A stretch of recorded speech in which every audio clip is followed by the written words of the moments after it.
Salut à tous, c'est Guilain, j'espère que vous allez bien. Heureux de vous retrouver aujourd'hui pour mon avis sur le film Beast. Beast, pour vous la faire très rapidement, il s'agit d'un film avec dans les rôles principaux Sharlto Copley qui joue dans tous les films de Neil Blomkamp. Comme je vous ai dit, j'espère dans l'année vous sortir une grosse vidéo dessus, petit teasing. Pour ceux qui ne savent pas, Neil Blomkamp, c'est le grand réalisateur qui a fait à la suite District 9, Elysium et Chappie et qui arrive l'année prochaine avec la suite de District 9, District 10. Et dans le second rôle principal, nous avons Idris Elba qu'on a pu voir, je ne vais pas vous présenter Idris Elba, mais pour l'année dernière et dans son film le plus récent, The Suicide Squad de James Gunn.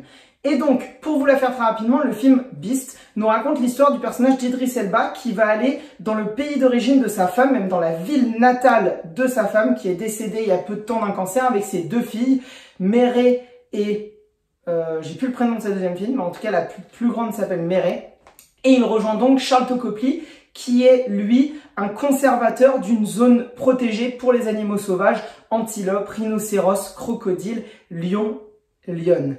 Et donc, au niveau de ces animaux sauvages, et durant une visite d'un petit village, les personnages d'Idris Elba, Sharlto Copley et de ses deux filles au personnage d'Idris Elba vont se retrouver poursuivis, blessés et bloqués dans leur voiture par un lion sauvage qui, peu de temps avant, on l'a vu dans le film, a été blessé et traqué par des braconniers.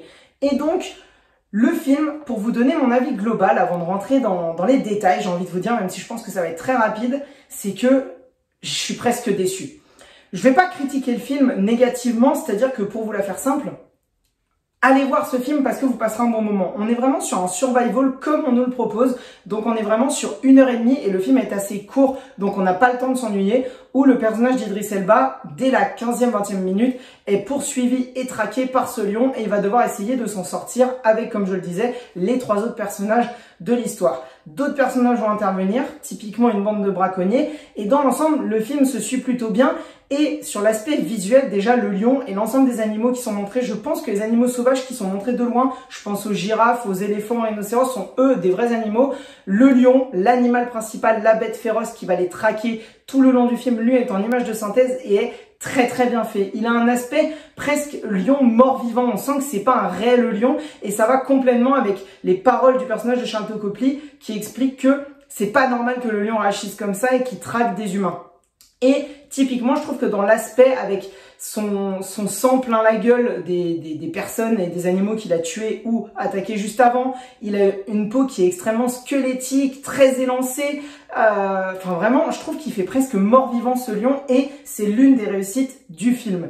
Mais effectivement, à côté de ça, j'ai pas malheureusement de scène marquante et je trouve que la fin, je vais pas spoiler, mais je trouve que le combat final, pour vous dire... Pour le combat final, voilà, je trouve que l'un des personnages qui fait partie de ce combat doit mourir 40 fois et dès la première seconde et c'est pas normal qu'il ne meure pas durant ce combat. Donc voilà, c'est un petit peu, il y a des petits défauts comme ça, il y a celui-ci, les deux personnages des enfants, moi je les ai trouvés insupportables, je trouve que le dilemme moral avec leur mère ne fonctionne pas du tout parce qu'il n'est pas assez développé du point de vue de la mère, des enfants pardon, qui en veulent à leur père. Le personnage de Sharlto Copley, dès qu'il est à l'écran, moi j'adore cet acteur de toute façon dans les films de Neil Blomkamp, il explose tout. Dès qu'on voit Sharlto Copley à l'écran, on n'en a que pour lui, il vole la vedette, typiquement Idris Elba, il a le meilleur personnage du film, je trouve, et il remonte le film dans mon estime, mais malheureusement, c'est vrai qu'on n'a pas de grosses scènes choc, on n'a pas de scènes violentes, typiquement, pas très violentes, beaucoup de morts hors champ, typiquement la scène d'introduction des braconniers avec le lion. On va aussi avoir beaucoup de morts vues de très loin, éventuellement peu de sang voire pas de sang à part des griffures, des blessures de différents personnages mais rien de bien méchant.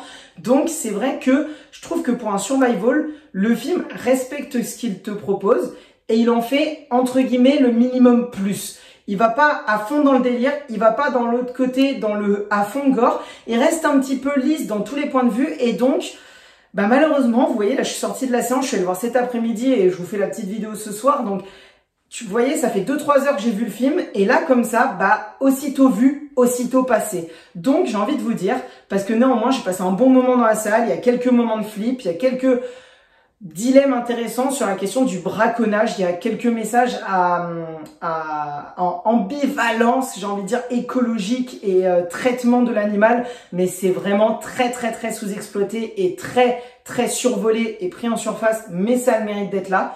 Donc moi, je vous conseillerais d'aller voir ce film parce que ce n'est pas un mauvais film, c'est un bon divertissement, un bon survival qui vous propose pas plus que ce que vous savez que vous allez aller voir. C'est peut-être ça en fait, je suis restée sur mon petit hic et par rapport à d'autres, je pense que lui malheureusement me restera pas à l'esprit, surtout que de base, vu qu'il proposait juste l'homme contre le lion, on était sur quelque chose qu'on a déjà un petit peu vu ailleurs, donc pourquoi pas tenter quelque chose un peu plus gore, un peu plus à sujet écologique et environnemental, ou peut-être plus de plaisir à regarder les paysages aussi parce qu'on se déplace beaucoup et c'est l'un des points positifs du film, mais c'est un ensemble un petit peu brouillon. Voilà, je pense que ce film, c'est comme ça que je le résumerais, c'est un film brouillon qui malheureusement reste trop en surface dans tout ce qu'il nous propose et du coup on devient malheureusement aussi vite vu, aussi vite oublié.